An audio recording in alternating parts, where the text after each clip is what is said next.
आणि महाराष्ट्र नवनिर्माण सेनेच्या आजच्या या मेळाव्यासाठी जमलेल्या खचून जमलेल्या हजारो कार्यकर्त्यांची गर्दी महाराष्ट्राच्या जनतेला दाखवून द्या. उठा उठा उठा उठा आभाळ फाटले, उठा उठा उठा उठा आभाळ फाटले, पडव्याच्या आगीन रानसार पेटले, आभाळ फाटले, पडव्याच्या आगीन रानसार पेटले. झालाय राख बघा देश सारा, तोंड दाबून बुक्यांचा भर मारा. हे झाला या राख बघा देश सारा, तोंड दाबून बुक्यांचा भर मारा. समुद्राच्या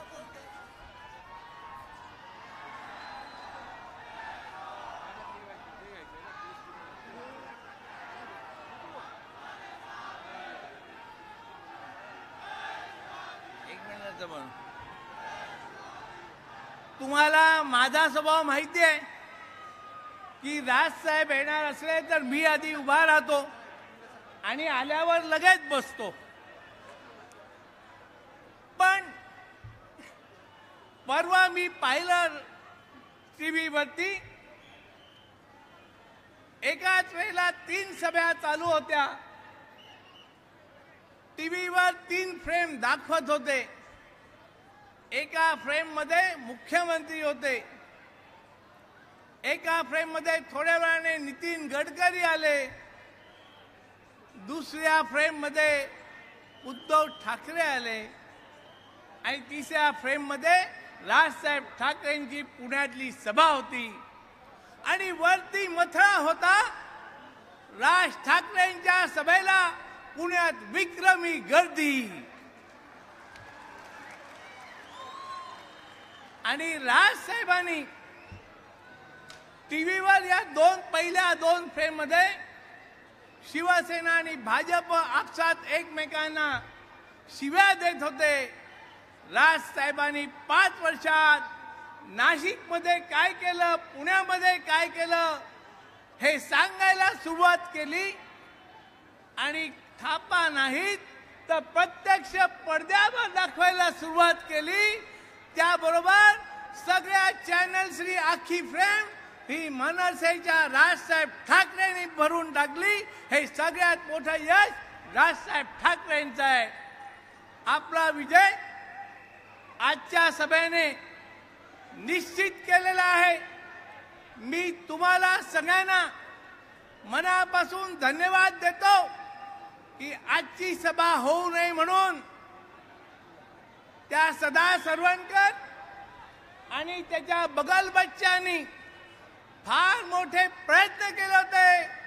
पण शिवसेनेचं सगळं कुटील कारस्थान तुम्ही महाराष्ट्र नवनिर्माण सेनेच्या कार्यकर्त्यांनी उधळून लावलं. याबद्दल तुमचं मनापासून अभिनंदन करतो. हा जोश, ही निष्ठा आपण कायम ठेवूया आणि 21 तारखेला घराघरात जाऊन लोकांना बाहेर काढूया. आणि 23 तारखेला कृष्णकुंजाच्या आजूबाजूचे सगळे रस्तेच नव्हे तर शिवाजी पार्क सुद्धा आपण सगळ्यांनी भरून टाकूया. विजय मेळावा करूया, विजय उत्सव साजरा करूया. धन्यवाद. जय हिंद, जय महाराष्ट्र.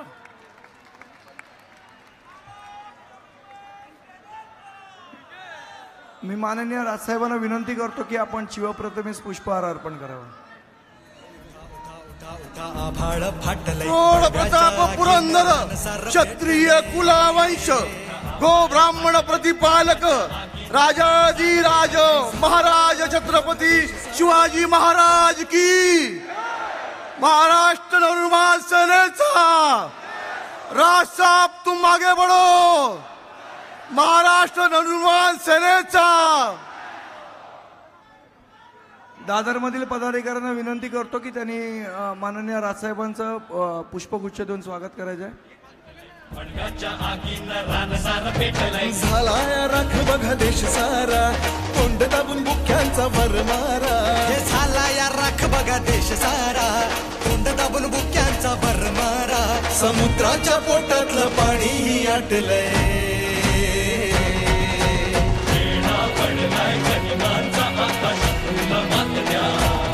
तुमच्या राजा राजाला साथ द्या, तुमच्या राजाला साथ द्या.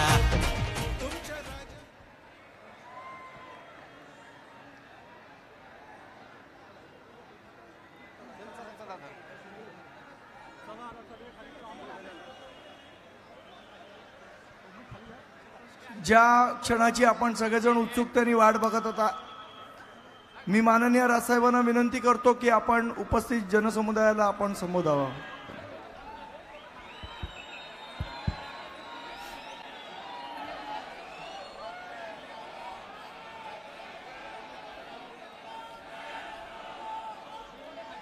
जमलेल्या माझ्या तमाम मराठी बांधवांनो, भगिनींनो आणि मातांनो,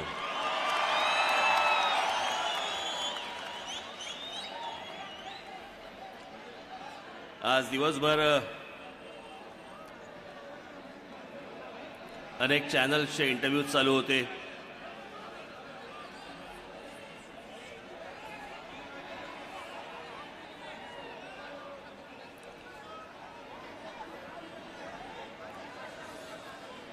आता ज्यांना जायचंय, जे स्टेशनला जायला आलेले आहेत, त्यांना म्हणा आता भाषण ऐकून जा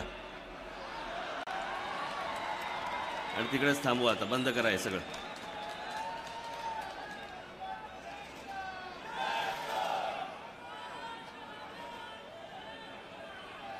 आज दिवसभर सगळ्या चॅनल्सचे इंटरव्ह्यू चालू होते. उद्या पण सकाळी 2-3 चॅनलचे इंटरव्ह्यूज आहेत.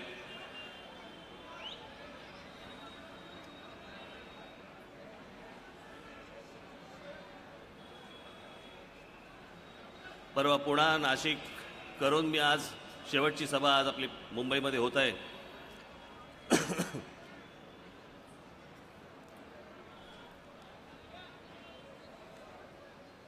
ते काहीतरी दत्ता राऊळ मैदान सभेसाठी घेणार होते आपले सर्व लोक.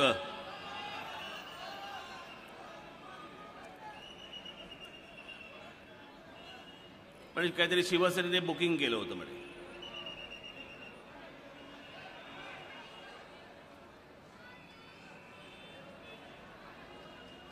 आपल्या लोकांनी काही विचारलं, बाबा तुम्ही जर सभा घेत नसाल तर आम्हाला मोकळं करा. नाही म्हणे, आम्ही पण घेणार नाही आणि तुम्हीही घ्यायची नाही.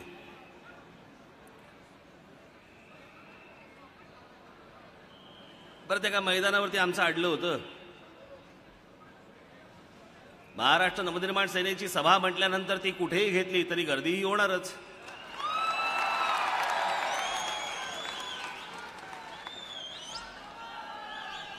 ते काय कोंबडं झाकलं म्हणजे काय उगवायचं थांबतं का? सूर्य उगवायचा थांबतो का?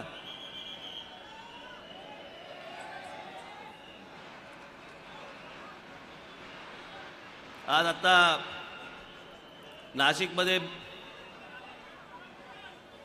मुख्यमंत्र्यांची सभा झाली.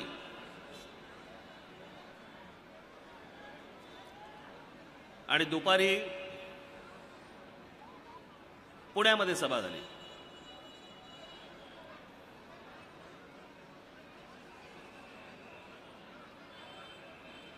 पुण्यामधल्या सभेला जेवढं ते मैदान होतं, म्हणजे जिकडे आपली सभा झाली होती तिथे सगळ्याच्या सगळ्या खुर्च्या रिकाम्या होत्या. आता फोटो पण आलाय त्याचा. पण तुम्हाला वाटत असेल खुर्च्या रिकाम्या आहेत, त्या रिकाम्या नव्हत्या, माणसं बसली होती. पण कारभार पारदर्शक असल्यामुळे माणसं दिसत नव्हती.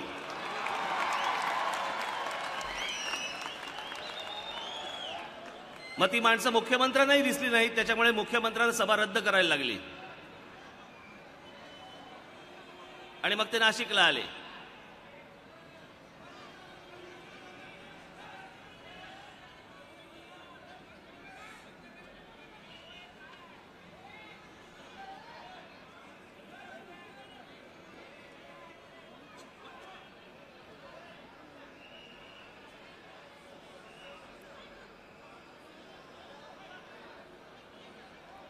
मग नाशिकला आले. नाशिकला त्यांनी भाषणाला सुरुवात केली. मग मी काल जेव्हा त्यांना म्हटलं होतं की म्हटलं कालच्या सभेमध्ये मी म्हटलं परवा दिवशी म्हटलं का ह्यांची सभा झाली, शिवसेनेची सभा झाली, आज म्हटलं आपली आहे. आणि उद्या म्हटलं महाराष्ट्र राज्याचे म्हटलं मुख्यमंत्री भाजप कुमार थापाडे यांची जी उद्या सभा आहे, इतकं बोचलं, इतकं लागलं त्याला, इतकं लागलं. माझी पोलिसांना विनंती आहे की इकडे जे काय चाललंय ते आपण जरा आवरलं तर बरं होईल.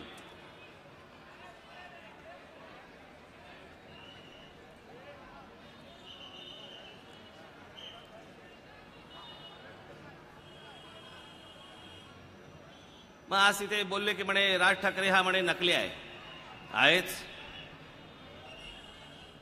समोर अशी जर समजा व्यंगचित्र आली तर मी व्यंगचित्र काढणारच.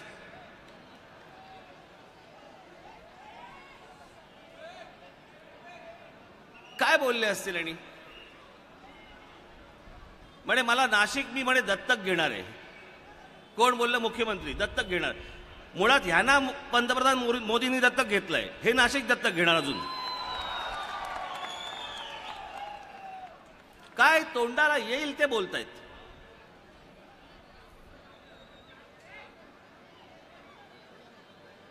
आज त्या सगळ्या चॅनलमध्ये जात असताना सगळ्या चहूबाजूनी सगळ्या बाजूनी नुसती आपली भाजपची होर्डिंग्स. नोटबंदी तुमच्यासाठी, पैसा भाजपकडे, करोडो रुपये ओततायत, करोडो रुपये. म्हणे कॅशलेस भारत करायचा आहे. कॅशलेस कुठची? कॅश सगळीकडे फिरतीये.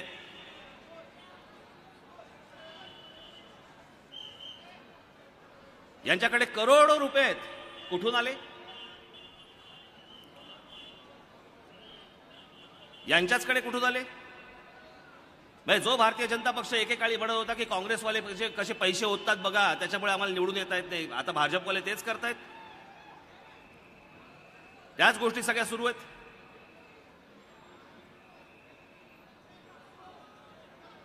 काही थापा मारायला काही मर्यादा?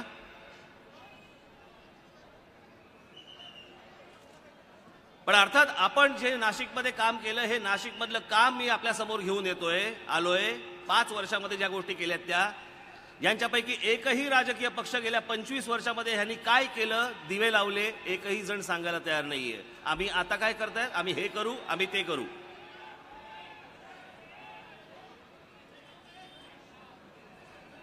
आता जे जाणारे असतील जरा बंद करून टाका.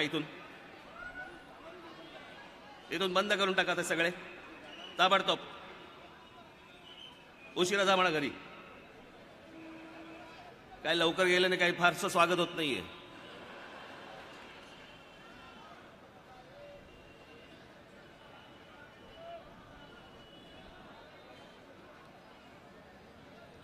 नाशिकमध्ये ज्या प्रकारचा आपण विकास करून दाखवला, हे काय दोघे जण करतायत, नुसते भांडतायत, एकमेकांची आबरू काढतायत. आहेत सत्तेत, राज्यामध्ये सत्तेत, केंद्रामध्ये सत्तेत, फक्त तुम्हाला दाखवायला भांडतायत.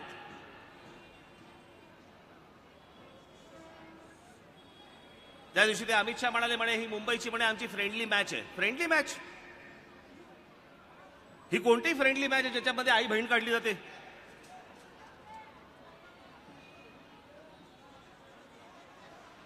आणि एवढा जर समजा तुम्हाला संताप आहे, एवढा जर समजा तुम्हाला राग आहे, बसताय कशाला एकत्र सत्तेमध्ये? त्याची कारणं द्यायला तयार नाही कोणी.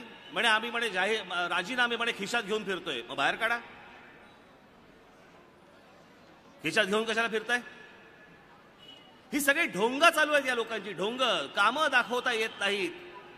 25 वर्ष या मुंबई महानगरपालिकेवरती सत्ता आहे यांची. 25 वर्ष, ज्याचं वर्षाचं बजेट महानगरपालिकेचं 37,500 कोटी रुपये. 37,500 कोटी.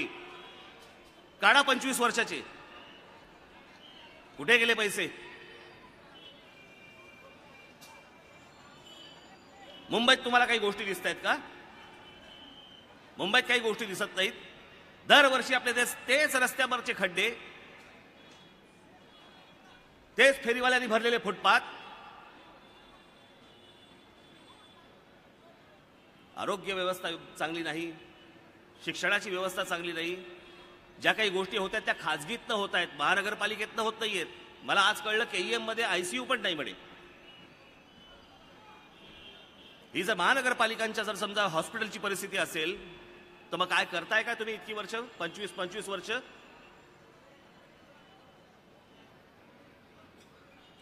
आज मुंबईचा सगळा आरोग्याचा विषय सगळा उभा राहिलेला आहे. कधी कोणाला डेंग्यू होतो, कधी कोणाला मलेरिया होतो, कधी कोणाला अजून काही होतं, इतर काही गंभीर आजार होतात.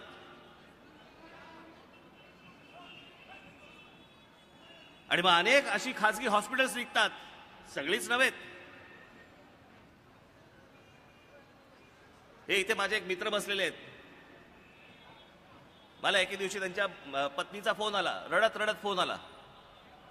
बघा मी काय सांगतोय, काय प्रकारची हॉस्पिटल्स आपल्याकडे आहेत आणि ह्याच्यावरती कोणाचं नियंत्रण नाहीये.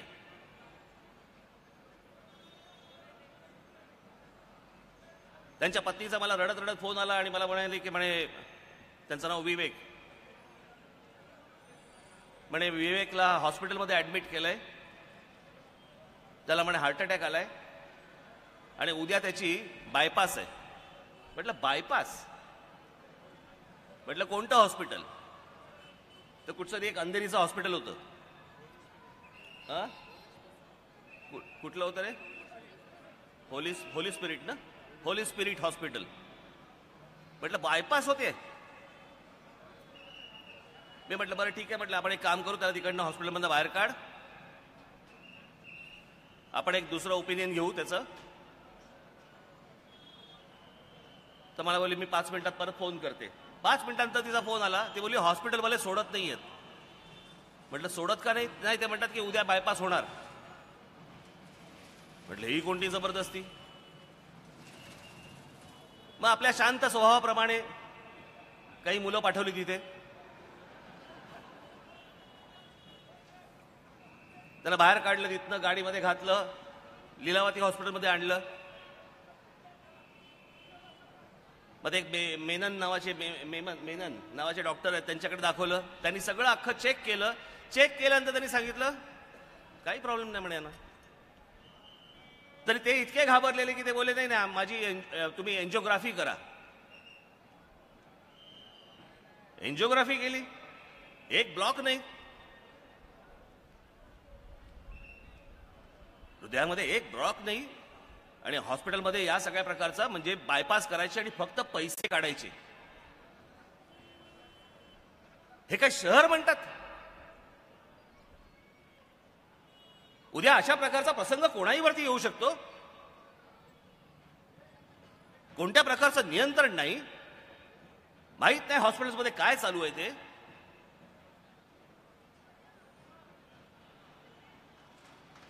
आणि ज्या वेळेला या शहराचा प्रश्न म्हणून उभा राहतो त्यावेळेला हे एकमेकांमध्ये भांडतात आणि तुम्हाला गुंतवून ठेवतात की दुसरीकडे कुठेही लक्ष जाऊ नये म्हणून.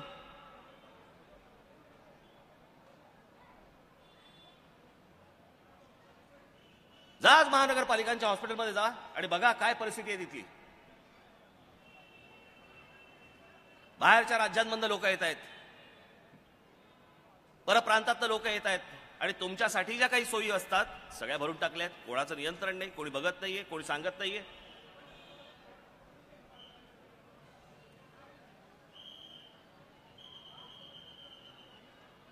महानगरपालिकेमध्ये नोकर भरती होते. नोकर भरतीमध्ये माझ्याकडे मगाशी पेपर होता, मी राहायला घरी तो. महानगरपालिकेमध्ये नोकर भरती होते. नोकर भरतीमध्ये देखील बाहेरची माणसं भरता तुम्ही. आणि 25-25 वर्ष आतमध्ये कोण? शिवसेना आणि भारतीय जनता पक्ष. बाहेरची माणसं भरते आतमध्ये.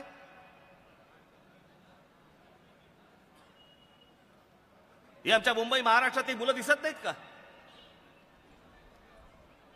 त्यातले अनेक बेरोजगार आहेत. त्या बेरोजगारांना तुम्ही महानगरपालिकेमध्ये नोकरी लावू शकता? नाही लावायची. कंत्राटदार सगळे कोण?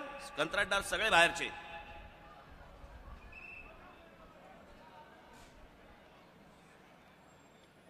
सगळे बाहेरचे. कंत्राटदार मराठी नाही आणता आले. महानगरपालिकेमध्ये 25 वर्ष राज्य करून देखील सुविधा नाहीत तर नाहीत. आणि वेगळीकडेच सगळं प्रकरण घेऊन जायचं, सगळं वेगळीकडे घेऊन जायचं. उद्धव ठाकरे आज भाषण करतायत. भाषण कोणावर? नरेंद्र मोदींवर. त्यांचा महानगरपालिकेशी काय संबंध?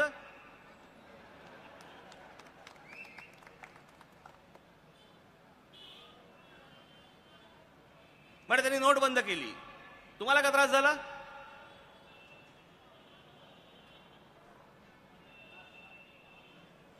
त्या दिवशी एकत्र गेले होते जलपूजनाला. छत्रपती शिवाजी महाराजांच्या पुतळ्याचं जलपूजन. समुद्रात.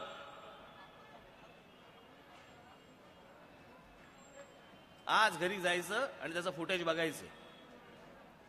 युट्यूबवरती त्याचं फुटेज आहे. नरेंद्र मोदींनी उद्धव ठाकरेंकडे डुंकून देखील पाहिलं नाही, पाहिलं पण नाही. खरं त्याच वेळेला एक तर राजीनामे द्यायला पाहिजे होते किंवा त्याच वेळेला एक तर बोटीतनं उडी मारायला पाहिजे होती.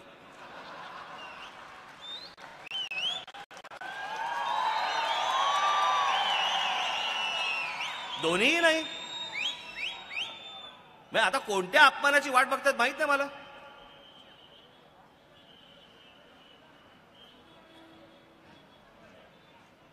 या निवडणुकीतलं कोणतंही भाषण काढून बघा.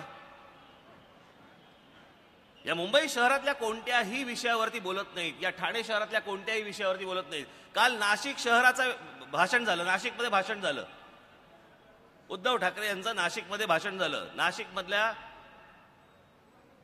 विकासाबद्दल काय बोलले असतील. मला ज्यावेळेला मी बघितलं तेव्हा मला असं वाटलं मलाच समजत नाहीये की कोणालाच समजत नाहीये. निवडणूक आहे महानगरपालिकेची आणि भाषणात काय, शेतकऱ्यांच्या कांद्याला भाव मिळाला पाहिजे. महानगरपालिकेच्या प्रश्नाचा शेतकऱ्याच्या कांद्याच्या प्रश्नाचा काय संबंध. कारण बोलण्यासारखं काही नाहीच आहे, हातामध्ये काही नाहीच आहे, केलेलं काहीच नाहीये. त्याच्यामुळे आजही होर्डिंग जी लागत आहेत त्याच्यामध्ये हे आम्ही करणार, हे आम्ही करू, आम्ही काही केलंय अशी एकही गोष्ट दाखवत नाहीये. अशी एकही गोष्ट नाहीये. मला दाखवा, अख्ख्या मुंबईत फिरून दाखवा.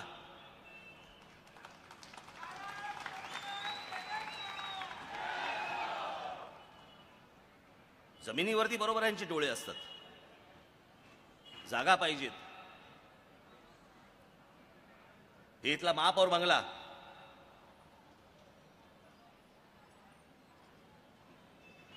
माननीय बाळासाहेबांच्या नावाने हा महापौर बंगला मागितला जातोय की त्यांचं स्मारक करायचंय म्हणून.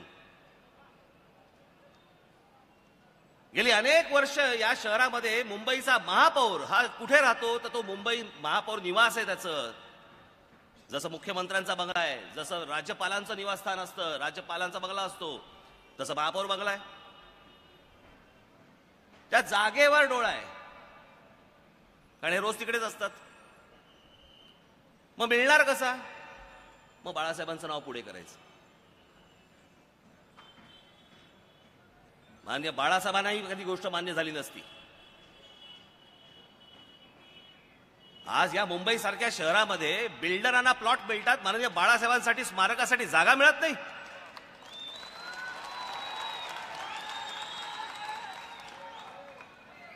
एवढ्या जागा आज मुंबई शहरातल्या बिल्डरांच्या घशात घातल्या. बाळासाहेबांसाठी जागा मिळत नाही स्मारकासाठी. ज्या माणसाने या शहरावरती राज्य केलं त्या माणसासाठी म्हणून ह्या असल्या गोष्टी करायला लागतात. कारण ते फक्त बाळासाहेबांचं फक्त नाव वापरलं जातंय. बाकी बंगला हवा आहे, ती जागा हवी आहे. एवढेच धंदे केले या लोकांनी, हे एवढ्याच गोष्टी करतायत. आणि आता आमचा महापौर कुठे, राणीच्या बागेत. हे मी विनोदाने नाही सांगितलं, खरं. जा त्या राणीच्या बागेत, एकही प्राणी नाहीये. पुढल्या वर्षी जा, एका तरी पिंजऱ्यात महापौर दिसेल. इथून महापौर बंगल्यातनं महापौर काढायचं आणि तिथे जिजामाता उद्यानामध्ये न्यायचं कशासाठी.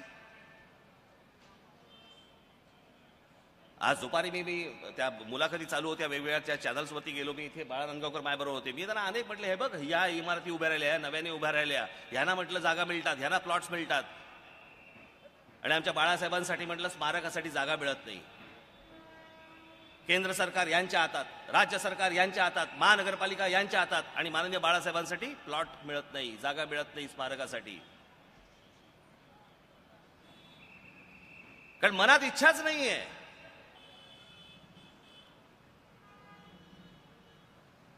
स्मारकच करायचंय ना. या एकदा नाशिकला, माननीय बाळासाहेबांच्या नावाने केलेलं स्मारक मी तुम्हाला दाखवतो तिकडे.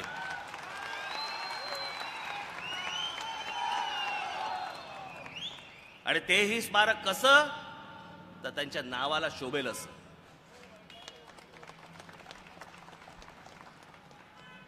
मी दाखवणार आहे तुम्हाला पुढे.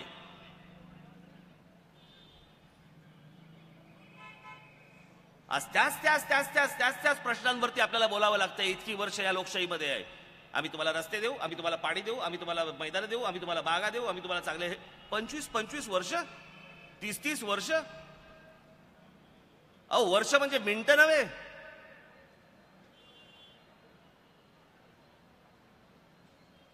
यांच्या गचाळ कारभारामध्ये एक एक पिढी जाते, एक एक पिढी. तरी दिवसेंदिवस शहरं बकाल होत आहेत.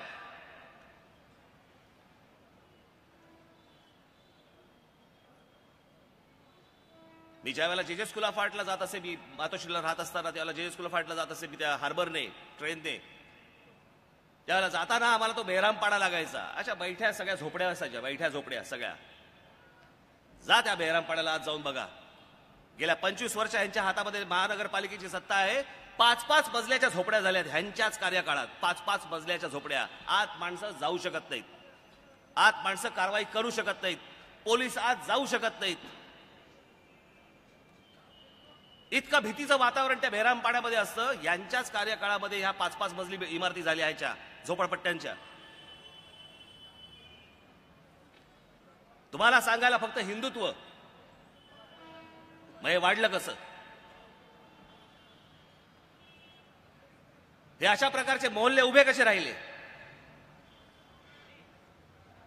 याची उत्तरं नाहीत या लोकांकडे. स्वतः काही लक्ष द्यायचं नाही, स्वतः काही करायचं नाही. त्या मोबाईल फोन सारखं आहे यांच्याकडे, सगळं इन्कमिंग फ्री.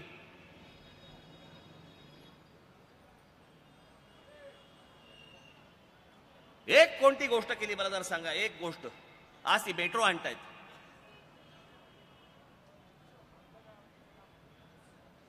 त्या मेट्रोचं काम, त्याची कारशेड कुठे, तर आरेमध्ये. म्हणजे आरेचा जो जंगलाचा पट्टा आहे तो सगळा खराब करायचा आणि तिकडे तिकडे शेड न्यायची. या संपूर्ण कुलाब्याला एक बीपीटीची लँड आहे, प्रचंड मोठी लँड आहे. तिकडे का नाही कारशेड उभी करायची? नाही, कारण ती उद्योगपतींच्या घशात घालायची आहे. हा माझा आरोप आहे. आणि नुसता आरोप नाही, हे सत्य आहे. मला माहिती आहे ते. हे उद्योगपतींच्या घशात तुम्ही घालू शकता, बीपीटीची अख्खी लँड घालू शकता तिथे, पण आमच्या बाळासाहेबांच्या स्मारकासाठी जागा नाही मिळत. आमच्या मेट्रो शेडसाठी म्हणून तुम्हाला जंगलं तोडावी लागतात. तुम्हाला या मुंबई शहरामधनं, या चांगल्या टुमदार शहरामधनं या सगळे प्राणी बाहेर काढावे लागतात. जिथे राज्य त्यांचं आहे त्यांना बाहेर काढायचं, इमारती वाढवायच्या, पैसे घेत राहायचे, बस एवढाच. फक्त शहर बकाल करा.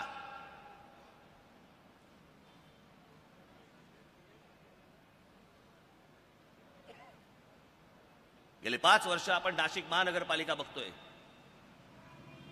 त्या नाशिक महानगरपालिकेमध्ये, त्या नाशिक शहरात जायचं आणि त्या नाशिक शहरामध्ये जाऊन राज ठाकरेच्या नावाची 1 इंच जर जमीन सापडली ना, मी राजकारणात बाहेर होईल. 1 इंच जमीन. नाशिक महानगरपालिका ही एकमेव महानगरपालिका आहे गेली इतक्या वर्षातली की त्या महानगरपालिकेवरती एकही भ्रष्टाचाराचा आरोप गेल्या 5 वर्षामध्ये झालेला नाही. एक. म्हणून हे बाकीचे जात आहेत, त्यांना काही बोलता पण येत नाही. तिकडे विरोधात बोलणार काय? आणि म्हणून मी परवा दिवशी पुण्याला केलं, काल नाशिकला केलं. आज मला असं वाटतं माझ्या मुंबईतल्या माझ्या जनतेला हे दाखवावं की नक्की नाशिकमध्ये काय झालंय, काय होतंय, काय घडतंय. काही लोकांनी, तुमच्यापैकी काही लोकांनी टेलिव्हिजनवरती पाहिलं असेल, ज्यांनी कोणी पाहिलं नसेल त्यांच्यासाठी म्हणून मी आज इथे ही गोष्ट आणली आहे. वर्षानुवर्षे या शहरांमध्ये जे रस्त्यांवरती खड्डे पडतात, गेली 3 वर्ष आपण नाशिक महानगरपालिकेमध्ये जे रस्ते केलेले आहेत त्या रस्त्यांवरती एकही खड्डा नाही. पूर्ण तपासून घेतलेली यंत्रणा आहे अख्खी. आणि अशा प्रकारचे रस्ते याही शहरात होऊ शकतात काय? कोणत्याही शहरात होऊ शकतात.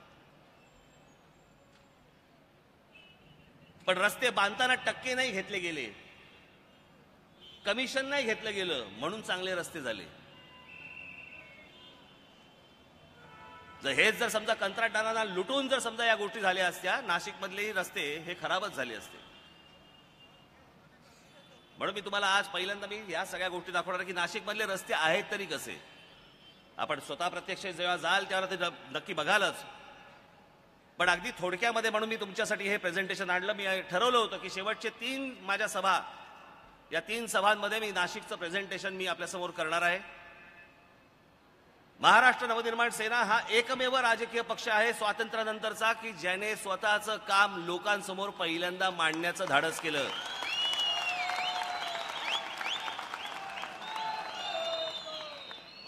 इतक्या वर्षात आजपर्यंत कधीही कोणी काय काम केलं हे कधीच लोकांसमोर सांगितलं नाही.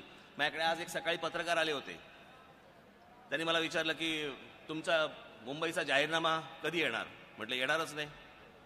मला बोलले का. म्हटलं फालतू गोष्टी आहेत त्या. मला बोलले म्हणजे. मी म्हटलं हो जाहीरनामे म्हटलं गेले 52 साली जेव्हा पहिली निवडणूक झाली त्या 52 सालापासून जाहीरनामे हा देश बघतोय. पण ते जाहीरनामे जे आले त्या जाहीरनाम्यातल्या सांगितलेल्या गोष्टी ह्या पूर्ण केल्या का, हा प्रश्न आजपर्यंत या देशातल्या जनतेने किंवा पत्रकारांनी कधीतरी राजकीय पक्षांना विचारलं का की हे तुम्ही केलं का म्हणून. तो बोलला नाही. मी म्हटलं मग 5 वर्षापूर्वी शिवसेना भारतीय जनता पक्षाने जो काही जाहीरनामा केला होता त्याच्यातल्या कोणत्या गोष्टी झाल्या आणि कोणत्या नाहीत हे तुम्ही विचारलं का. तो बोलला नाही. म्हटलं मग 10 वर्षापूर्वी जो जाहीरनामा प्रसिद्ध झाला होता त्यातल्या काही गोष्टी विचारल्यात का. तो बोलला नाही. म्हटलं मग मी कशासाठी जाहीरनामा जाहीर करू. जर जाहीरनामा जाहीर केल्यानंतर देखील कोणी विचारणार नसेल की त्याच्यामध्ये काय आहे आणि आमच्या नशिबात काय आलं तर जाहीरनामा प्रसिद्ध कशाला करायचा. आणि म्हणून मी ह्या जाहीरनामा आणि या सगळ्या भानगडीत न जाता म्हटलं आपण 5 वर्षामध्ये कोणती कामं केली हे लोकांसमोर मांडू, त्यांच्यासमोर त्यांना ते दाखवू. त्यांना जर समजा ती गोष्ट समजली पटली तर आनंदच आहे. पण मी आज टेलिव्हिजन चॅनलवरती सांगितलं म्हटलं एका बाजूला म्हटलं भारतीय जनता पक्ष आणि शिवसेना ज्या प्रकारे बदा पैसा ओततंय, होर्डिंगच्या जाहिराती, टेलिव्हिजनच्या जाहिराती, वर्तमानपत्रातल्या जाहिराती. मी तुम्हाला फक्त एक जाहिरातींची कॉस्ट म्हणून सांगतो एक सहज, म्हणजे तुम्हाला अंदाज येईल साधारणपणे पैसे किती ओततायत हे लोक. आज मला असं वाटतं आज आपण आज आणि उद्या 2 दिवसच टाकली ना जाहिरात, ती पण अर्धा पान तेवढी तर टाकायलाच लागेल. पण जर महाराष्ट्रातली सगळी वर्तमानपत्र पकडली मराठी, ज्यांना हे आज जाहिराती देत आहेत, शिवसेना आणि भारतीय जनता पक्ष जाहिराती देत आहेत, त्या सर्व मराठी वर्तमानपत्रांचा त्यांचा काही दोष नाही, वर्तमानपत्रांचा काही दोष नाही, त्यांचा तो रेट आहे. त्याच्यानंतर तुमचा चॅनलचा त्यांचा एक रेट आहे. पण या सगळ्या याच्यामध्ये महाराष्ट्रातल्या आज 10 महानगरपालिकांच्या निवडणुका आहेत. या 10 महानगरपालिकांच्या निवडणुकांच्या साठी म्हणून वर्तमानपत्र जेवढी आहेत मराठी यांना जर 1 दिवसाची पूर्ण पान जर जाहिरात मला द्यायची असेल तर साधारणपणे दिवसाचा खर्च आहे 7.5 ते 8 कोटी रुपये. 7.5 ते 8 कोटी रुपये. याच्यामध्ये इंग्रजी वर्तमानपत्र नाहीत, याच्यामध्ये हिंदी वर्तमानपत्र नाहीत, याच्यामध्ये गुजराती वर्तमानपत्र नाहीत. हे फक्त मी मराठी वर्तमानपत्रांचं 1 दिवसाचं बजेट सांगितलं. असं हे गेले 8-8, 10-10 दिवस देत आहेत. टेलिव्हिजनवरती जाहिराती सुरू आहेत, होर्डिंग्स लावली आहेत. आज जवळपास फक्त मुंबई शहरामध्येच जवळपास एक काही 300-400 होर्डिंग्स लावली आहेत भाजपची. काढा कॉस्ट, ते तर लाखाच्या 2-2 लाखाच्या वरती आहे सगळं प्रकरण, एक होर्डिंग. हा आला कुठून पैसा यांच्याकडे.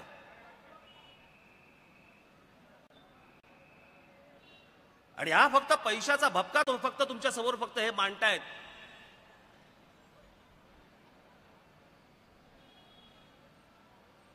फडणवीस सांगतात की हा माझा शब्द आहे. शब्द परवा सभेत बोललो ना, शब्द त्यांनी द्यायचा असतो जो स्वतःच्या हिमतीवरती खुर्चीत बसतो. त्यांनी शब्द द्यायचा नसतो ज्याला बसवलेला असतो. उद्या उचललं तर उचललं, दुसऱ्याला आणला, तुमच्या शब्दाचं काय करायचं?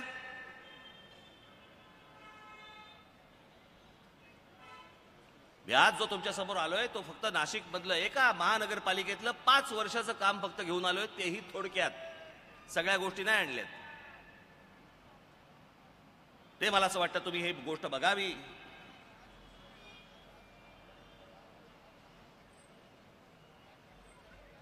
काढून टाकते.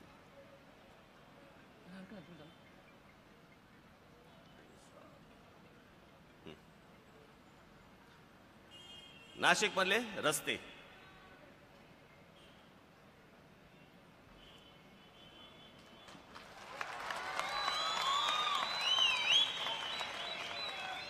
जवळपास नाशिकमध्ये आपण 510 किलोमीटरचे रस्ते बांधले. आपण 510 किलोमीटरचे रस्ते, नवीन रस्ते आणि रिसर्फेसिंग केलेले रस्ते असे मिळून आपण 510 किलोमीटरचे रस्ते बांधले.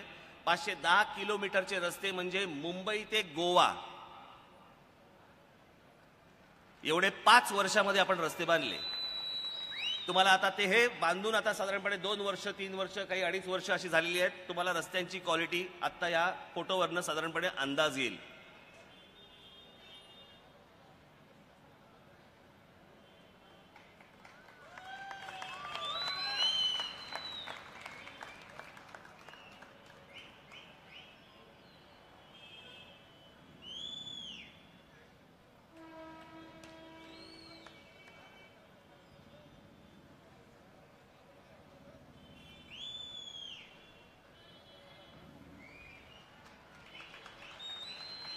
हे गोदावरी नदीवरती बांधलेले ब्रिज आहेत, तिथे बांधलेला घाट आहे,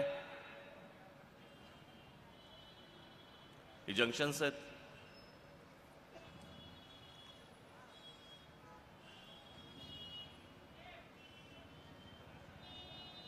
हे शहीद सर्कल आहे, मायलन सर्कल आहे. इथे काही नव्हतं पहिलं. एबीबी सर्कल आहे. हे रस्त्यावरचं अतिक्रमण, तिथे एक पूर्ण रस्ता होता ज्याच्यावरती भंगारवाल्यांनी गेले अनेक वर्ष अतिक्रमण करून ठेवलं होतं. मला अनेक लोकांनी तक्रारी केल्या की असं आहे, आम्हाला तिकडनं गाड्या नेणं कठीण जातं वगैरे वगैरे वगैरे. आयुक्तांशी सगळ्यांची चर्चा केली, बघितलं. एक दिवस सगळे बुलडोझर्स आणि तुमचे ते सगळे काय पॉकलन बिकलन काय असतात ना, काय ते JCB BCB सगळं लावलं. एका दिवसात अख्खा रस्ता साफ करून टाकला. सगळं जेवढं भंगारचं होतं सगळं काढून टाकलं. हे त्याचे फोटो आहेत.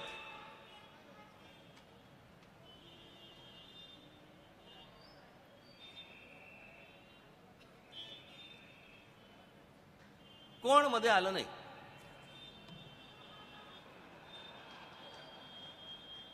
महानगरपालिका आणि पोलीस सगळ्यांनी मिळून एका दिवसामध्ये हे सगळे अख्खे रस्ते साफ केले. नाशिक शहरामधल्या अशी असंख्य अतिक्रमणं होती जी सगळी काढून टाकली. करायचं ठरवलं तर सगळ्या गोष्टी होऊ शकतात. करायची इच्छाच नसेल तर बकालपणा येणारच आहे. नाशिक शहराचं पाणी आज आपल्याकडे अनेकदा आपण वर्तमानपत्रामध्ये वाचतो.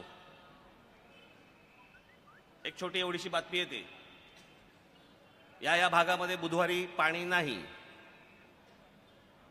किंवा या दिवशी पाणी नाही, इतका वेळ पाणी नाही वगैरे असल्या सगळ्या बातम्या येत असतात. आज नाशिक शहराला गंगापूर नावाचं धरण आहे, त्या धरणावरनं आज तिथून पाणी पुरवठा होतो त्या शहराला, नाशिक शहराला. पण एकूण नाशिक शहराचा आकार जो वाढतोय तो पाहता, लोकसंख्या वाढते ती पाहता, नाशिक शहराला एक गंगापूर धरण पूर्ण पडणार नाही. म्हणून आपण केंद्र सरकारशी बोलून केंद्र सरकारच्या मदतीने आणि महानगरपालिकेतनं पैसे उभे करून तिथे एक मुकणे नावाचं धरण आहे. हे मुकणे धरण, या धरणातनं आपण जवळपास 16 किलोमीटरची पाईपलाईन आज शहरामध्ये आणतोय. वर्ष ते 1.5 वर्षामध्ये हे संपूर्ण काम पूर्ण होईल. हे पूर्ण झाल्यानंतर नाशिक शहराला पुढचे 30 ते 40 वर्ष पाण्याचा प्रश्न कधीही उद्भवणार नाही. 30 ते 40 वर्ष,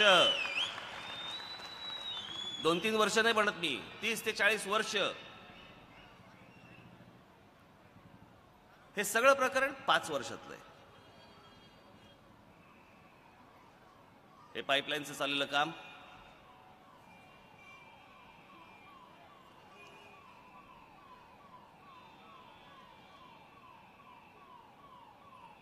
हे 50 दशलक्ष लिटरच्या 2 भव्य टाक्या तिथे उभ्या करल्या जात आहेत. हे जलशुद्धीकरण प्रकल्प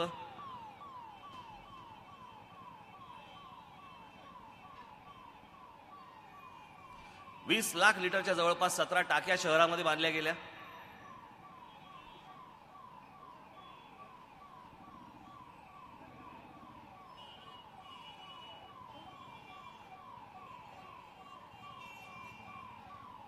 मलजल प्रक्रिया गंमत बघा. आता आज मुख्यमंत्र्यांचं भाषण झालं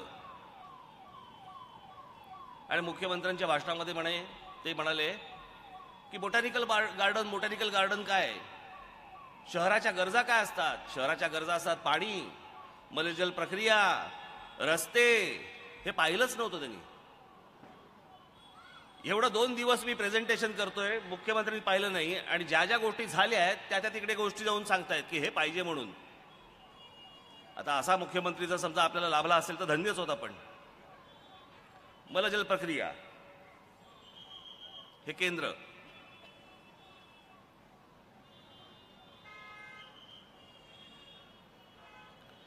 हे लॅब टेस्टिंग तिथे जे होतंय ते, हा बायोगॅस प्रकल्प, घनकचरा व्यवस्थापन, डम्पिंग ग्राउंड. आज तुम्ही मुंबई मुलुंडला जाताना सगळा वास आणि धूर सगळा सुरू होतो. तुम्ही ठाण्याला दिव्याला गेला तर दिव्याला तर जगता पण येत नाही त्या लोकांना. मी मध्यंतरी मागे एकदा गेलो होतो, परवा दिवशी सभा झाली तेव्हा नाही, त्याच्या अगोदर एकदा गेलो. मला कळलं ना, म्हटलं असं सगळं धूर सगळा. मी जवळ गेलो, म्हटलं कसला रे, म्हणून काच खाली केली तर तो सगळा वास आला. मग मी तिकडे विचारलं, म्हटलं काय. ते बोलले रोज असं असतं, कोणतरी येऊन काहीतरी जाळतं, तिकडे तो सगळा धूर होतो. लहान कच्ची बच्ची असतात, त्यांच्या आतमध्ये तो सगळा धूर रोजच्या रोज जात असतो, लोकांच्या मध्ये आतमध्ये जात असतो. कोणी लक्ष द्यायला तयार नाही. आज हीच गोष्ट नाशिकमध्ये होती. डम्पिंग ग्राउंड, सगळा नाशिकचा कचरा जेव्हा तिकडे जातो, त्या संपूर्ण डम्पिंग ग्राउंडचं परिवर्तन आपण एका खत प्रकल्पामध्ये केलं आणि आता पुढच्या साधारणपणे 2-3 महिन्यामध्ये तिथे एवढा देखील वास येणार नाही कुठच्या गोष्टींचा. आणि आज काम सुरू झालेलं आहे, तिथे खत बनतंय. हे घनकचरा व्यवस्थापन, आपल्याकडे जसं कचरा उचलायच्या गाड्या असतात, त्या कचरा उचलायच्या गाड्यांना नाशिकमध्ये घंटा गाड्या म्हणतात. त्या जवळपास 200 गाड्या आपण आज तिथे आणल्या आणि ते जीपीएस ट्रॅकिंगद्वारे, जीपीएसने सगळ्या जोडल्या गेलेल्या आहेत. त्या सगळ्या गाड्या नाशिक महानगरपालिकेमध्ये एक त्यांचं केंद्र आहे, त्या केंद्रामध्ये कळतं की कुठची गाडी कुठे गेली आहे, तिने कचरा उचलला की नाही. कचरा उचलल्यानंतर ती गाडी ज्यावेळेला परत तिकडे येते त्यावेळेला त्याचं वजन केलं जातं, कचरा पाहिला जातो. हे संपूर्ण ट्रॅकिंग सिस्टीम ही आपण त्या संपूर्ण घंटागाड्यांना, कचरा उचलणाऱ्या गाड्यांना लावली. अशी व्यवस्था दुसरीकडे कुठच्या शहरात नाही की तिकडे गाड्या कुठे गेल्यात आणि कचरा उचलतायत का हे कोणालाही माहीत नाही. हे जे तुम्हाला स्क्रीनवरती हे सगळ्या लाल दिसत आहेत, ह्या सगळ्या त्या घंटा गाड्या आहेत, कचरा उचलण्याच्या गाड्या आहेत. ते सगळे ट्रॅकिंग तिकडे सिस्टीम बघितली जाते, कोण कुठून कसा कचरा उचलला जातोय तो. हे घनकचरा त्याचं वर्गीकरण केलं जातं तिकडे. आणि हा खत प्रकल्प, या खत प्रकल्पामधनं हे घनकचऱ्यापासून खत निर्मिती होती. आता तिथे लहान मुलांना आजही आपल्याकडे रस्ता क्रॉस कसा करायचा हे कळत नाही आपल्याला अनेकदा. ट्रॅफिकची सिस्टीम काय असते, कशी गाडी चालवावी, कोणते नियम पाळावेत, काय पाळावेत, आणि ह्याचं शिक्षण हे लहानपणापासून, लहान मुलांपासून व्हावं याच्यासाठी म्हणून तिथे आपण चिल्ड्रन्स ट्रॅफिक पार्क सुरू केलं. जेव्हा हे आनंद महिंद्रा यांनी केलेलं आहे, त्यांच्या फंडातनं, त्यांच्या CSR फंडामधनं हे सगळं प्रकल्प अख्खा उभा राहिला. आणि नाशिकमध्ये जवळपास 5 ते 6 एकरामध्ये हा प्रकल्प उभा आहे. हे चिल्ड्रन्स ट्रॅफिक एज्युकेशन पार्क.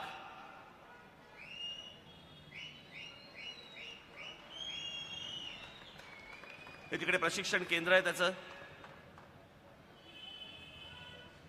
हे तिथले रस्ते, हे सायनेजेस, एक छोटंसं हॉस्पिटल केलंय तिथे. हॉस्पिटल खरं नाही, खोटं आहे, मुलांना कळावं म्हणून. याच्यात पेशंट टाकता पण येणार नाही, एवढं छोटं आहे ते. फक्त ते मुलांना समजावं याच्यासाठी आहे ते. हा फुटओव्हर ब्रिज, जसा आपला ब्रिज असतो, तिकडे कोणते नियम पाळले गेले पाहिजेत, काय कसं पुढे गेलं पाहिजे, हे मुलं तिकडे शिकत असतात. महाराज श्री बाळासाहेब ठाकरे स्मारक आणि ऐतिहासिक संग्रहालय.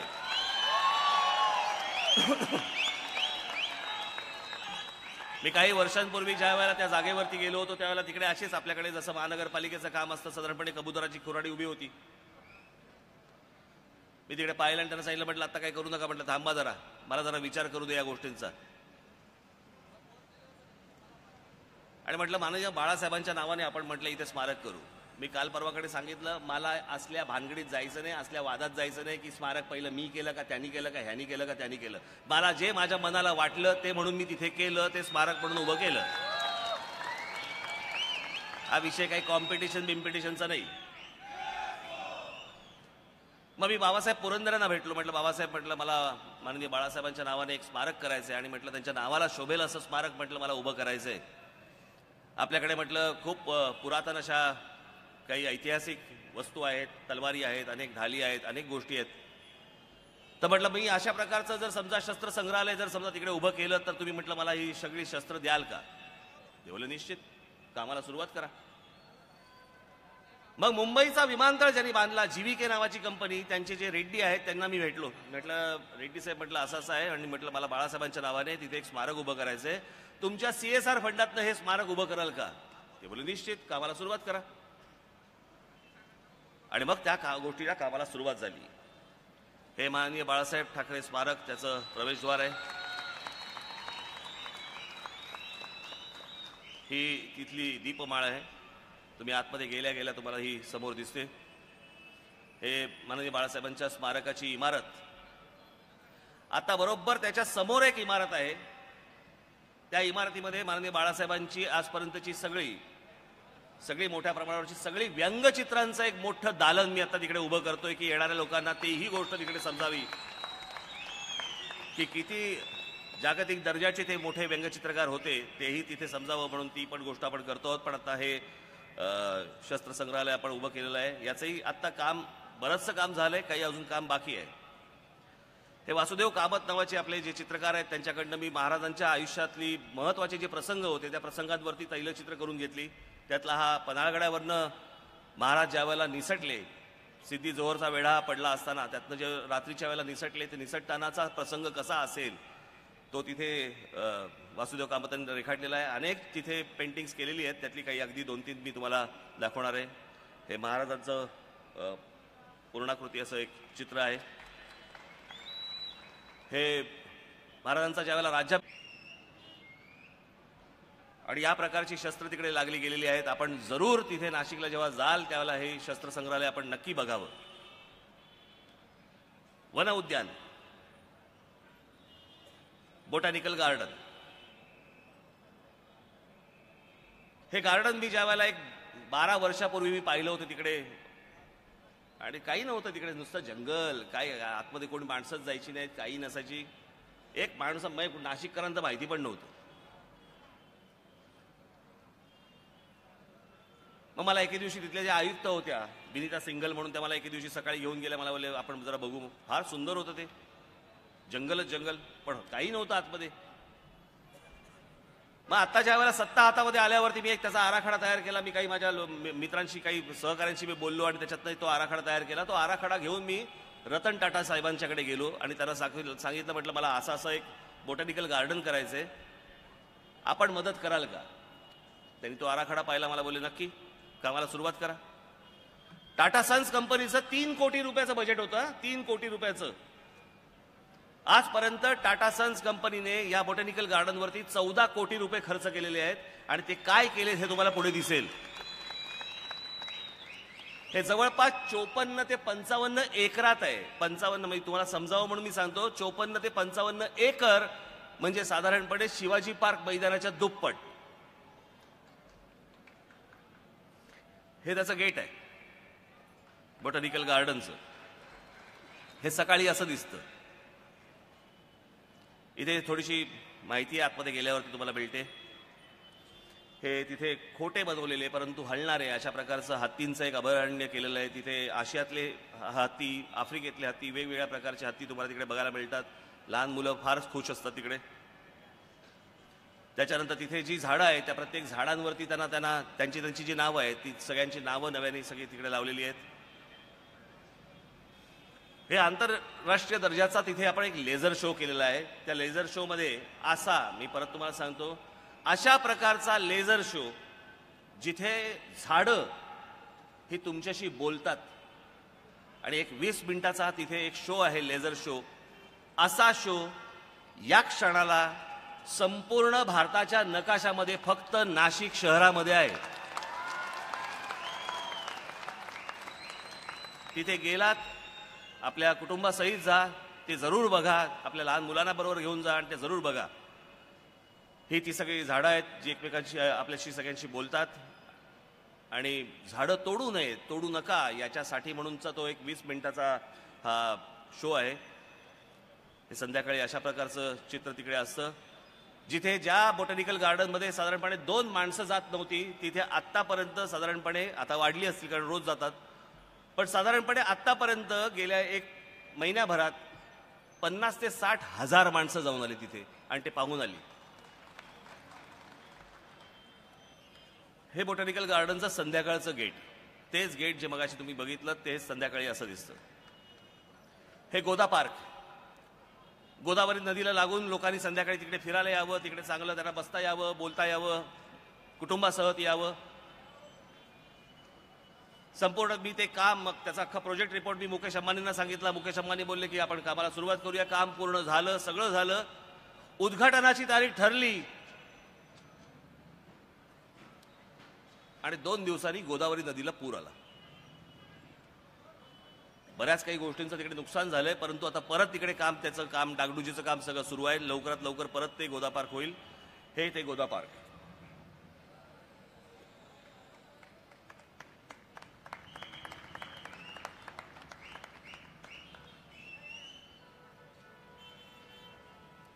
शहरामध्ये सुशोभीकरणाची काय काय कामं झाली त्यातली एक थोडक्यात मी फक्त तुमच्यासमोर मांडतोय. हा नाशिक शहरामधनं तुम्ही जाल त्यावेळेला नाशिक शहरामध्ये एक फ्लायओव्हर जातो. जसे आपल्याकडे हे फ्लायओव्हर आहे, हा इथे एक आहे.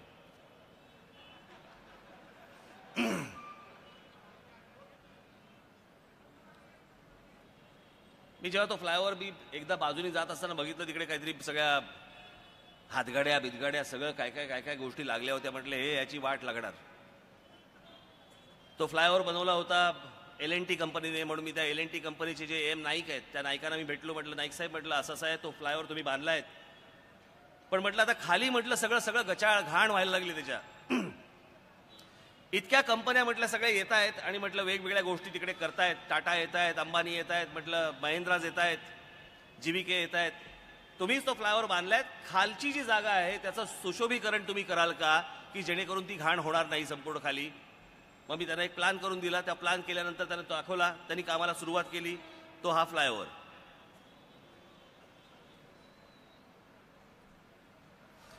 ही तिकडे जी सर्कल्स केलेली आहेत मध्ये, रस्त्यांच्या मधली जी सर्कल्स आहेत ती या प्रकारची सर्कल्स आहेत.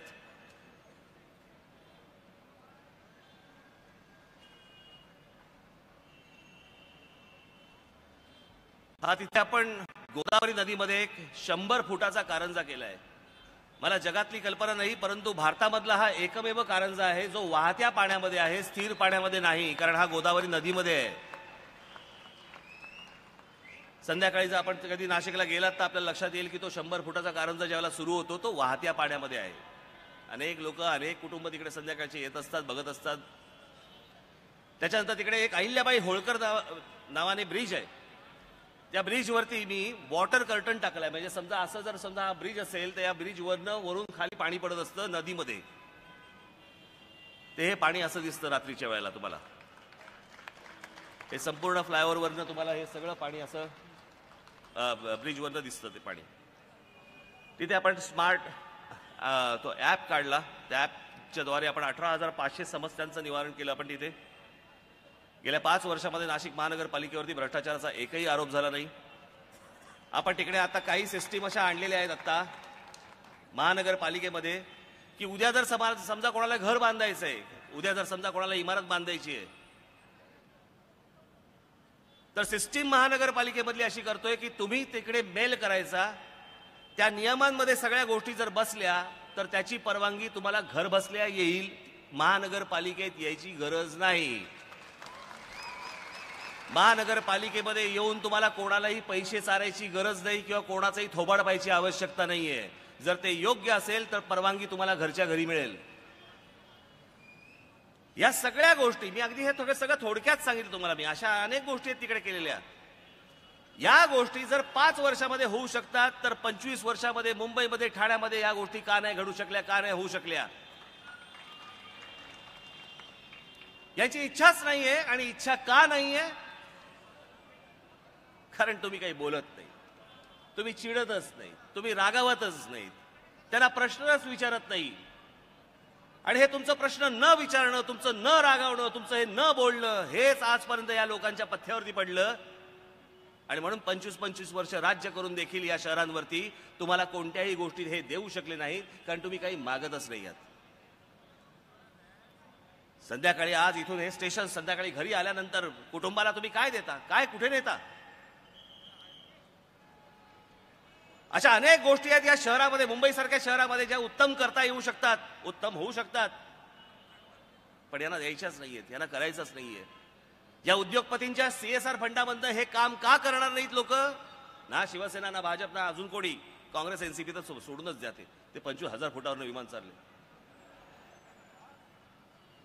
का करणार नाहीत? कारण का हे ज्या वेळेला काम करतात त्यावेळेला पैसे ते टाकतात, कॉन्ट्रॅक्टर त्यांचा असतो, त्यांची माणसं काम करतात, पैसे खायला जागा नाही. आणि नसल्यामुळे आजपर्यंत तुमच्या नशिबामध्ये या शहरात रोजच्या रोज चांगलं काही घडण्यापेक्षा रोजच्या रोज हे शहर बकाल होत चाललेलं आहे. फुटपाथवरनं आम्हाला चालायला जागा नाही, गाड्या पार्क करायला जागा नाही, गाड्या रस्त्यांवरनं चालवायला जागा नाही, ट्रेनमधनं ढकलत कशी तरी येत आहेत. याला शहर म्हणतात? बरं, हेच राजकीय पक्षांचे नेते जास्तीत जास्त काळ परदेशामध्ये असतात. मग परदेशात काय बघून येता? इथं काही पाहिलं जात नाही. तिथे काय काय गोष्टी घडतायत. जग एवढं पुढे चाललेलं आहे आणि आम्ही मागे मागे हटतो.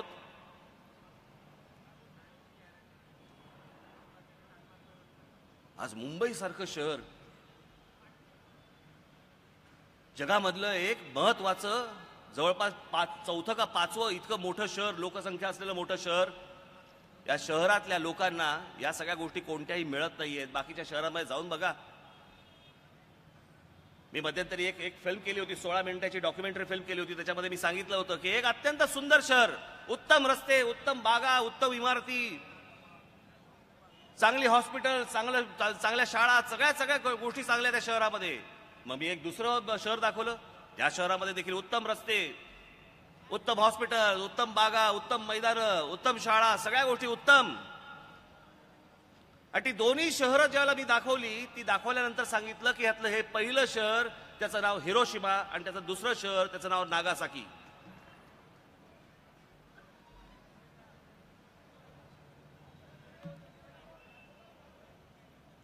ज्या शहरांवरती अमेरिकेने अणुबॉम्ब टाकल्यानंतर पण जर समजा ती शहरं जर इतकी सुंदर आणि चांगली घडू शकतात, तर मग आमच्या शहरावरती कधी बॉम्ब पडलाच नाही. मग आमची शहरं का खराब होत आहेत? मग तुम्हाला या सुविधा का नाही मिळतात? तुम्ही स्वतः पैसे भरून, सगळे कर भरून देखील तुम्हाला ह्या सगळ्या गोष्टी मिळत का नाहीयेत? याचं कारण तुम्ही विचारतच नाही आहात. तुम्ही प्रश्नच विचारत नाही आहात, तुम्ही रागावत नाही आहात, तुम्ही चिडत नाही आहात, तुम्ही काही बोलत नाही आहात. निमूटपुणे सकाळी फक्त उठताय, कामावर जाताय आणि संध्याकाळी घरी येताय. पण या राजकीय पक्षांना हे तुम्हाला विचारण्याचं धाडसही होत नाहीये. आणि हेच होत नाहीये म्हणून हे माजले, म्हणून हे असा कारभार करू शकले किंवा करू शकतायत. हे शहर जर उत्तम करायचं असेल, मी तुम्हाला आता दाखवलं, मी केलेलं दाखवलं, मी सिद्ध केलेलं दाखवलंय तुम्हाला. ही संधी आज तुम्हाला पण आलेली आहे. याच प्रकारच्या गोष्टी याहून किंबहुना याहून शतपटीने जास्ती अशा गोष्टी मी या मुंबई शहरात सिद्ध करून दाखवू शकतो. पण त्या सिद्ध करण्याच्या अगोदर प्रयत्न तुम्हाला करायला लागणार आहे. की या शहराचं नेतृत्व हे राज ठाकरेच्या हातामध्ये तुम्हाला देणं गरजेचं आहे. ही महानगरपालिका राज ठाकरेच्या हातामध्ये देणं गरजेचं आहे. ती द्याल तर ह्या सगळ्या गोष्टी घडू शकतात. पुढच्या येणाऱ्या भावी पिढ्यांचा विचार करून या शहराचा विकास आपल्याला करता येऊ शकतो आणि हे घडू शकतं. आणि म्हणून येत्या 21 तारखेला जी संधी आलेली आहे ही संधी वारंवार येत नाही. प्रत्येक गोष्ट ज्याला जाते हातातनं निसटते ती 5-5 वर्षासाठी जाते. तुमच्या आयुष्यातली 5-5 वर्ष वाढतायत. 5-5 वर्षांनी तुमची वय वाढतायत. ही 5-5 वर्ष देता देता ह्यांच्या हातामध्ये तुम्ही 25 वर्ष दिलीत. 21 तारखेला तुमच्या हातात संधी आलेली आहे. माझे सगळे जेवढे नगरसेवक आहेत हे सगळे नगरसेवक असं पकडा की ह्यातला प्रत्येक नगरसेवक प्रत्येक उमेदवार हा राज ठाकरे आहे आणि त्याला राज ठाकरे म्हणून तुम्हाला मतदान करावं लागेल आणि हे शहर मला माझ्या हातामध्ये तुम्हाला द्यावं लागेल तरच या शहराला काही भवितव्य असेल. अन्यथा जसं आहे त्याच्याहून खराब होत जाणार. त्याहून घाणेरडं हे शहर होत जाणार. हे अजून गचाळ होत जाणार आणि हे फक्त पैसे खात राहणार. या सगळ्या ठिकाणी नुसते पैशांच्या गोणी ओततायत. पैशांच्या गोणी ओततायत आणि हे पैशांच्या गोणी ओतत असताना एका ठिकाणी महाराष्ट्र नवनिर्माण सेनेचं काम मी तुमच्या समोर ठेवलेलं आहे. एका ठिकाणी त्यांचा पैसा आहे. निवड तुम्हाला करायची आहे की अशा प्रकारचं मुंबई शहर आपल्याला उभं करायचं आहे का यांचा पैसा उभा करायचा आहे. यातला विजय कोणाला मिळणार आहे, यातलं यश कोणाला मिळणार आहे, कामाना मिळणार आहे का पैशांना मिळणार आहे, हेच मला 23 तारखेला बघायचंय. ही संधी आता 21 तारखेला तुमच्या हातामध्ये आलेली आहे. 21 तारखेला कुठेही न डगमगता कुठेही बाकीच्या प्रलोभनांना तुम्ही न बळी पडता माझ्या महाराष्ट्र नवनिर्माण सेनेच्या रेल्वे इंजिन या निशाणीवरती आपण बटन दाबून माझ्या सर्व उमेदवारांना आपण प्रचंड मताने विजयी करावं असं एक आवाहन करतो आणि आपणा सर्वांची मी रजा घेतो. धन्यवाद. जय हिंद, जय महाराष्ट्र.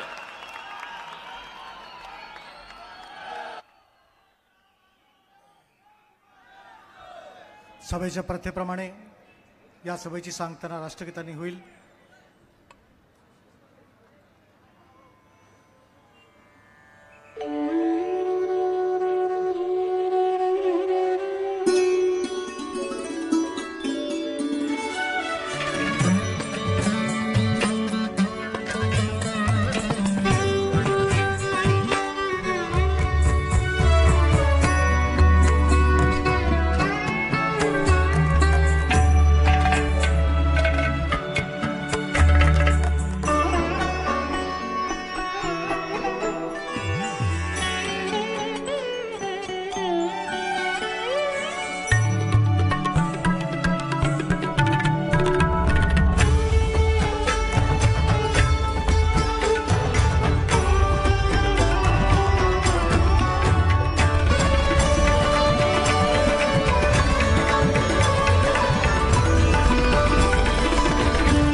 महाराष्ट्र नवनिर्माण सेनेचा